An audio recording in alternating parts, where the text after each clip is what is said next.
Good day everyone, my name is John Paul Impisto. I'm this TMT student. I will discuss water light integrity.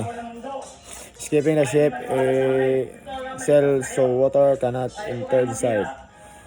Put an example.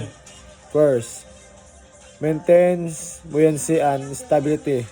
Example, if all water light doors are closed, the ship stay balanced even in the big waves. Second, prevents loading of compartment.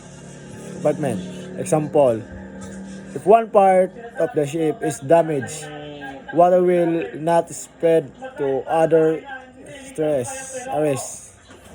Third, reduce risk of sinking of capsizing.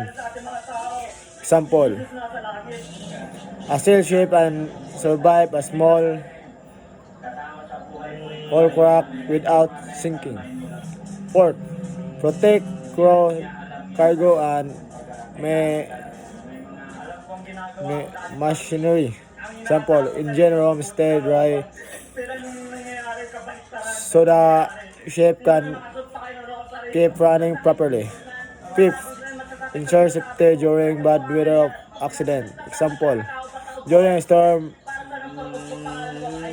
close hatches stop seawater from entering the ship and sinking.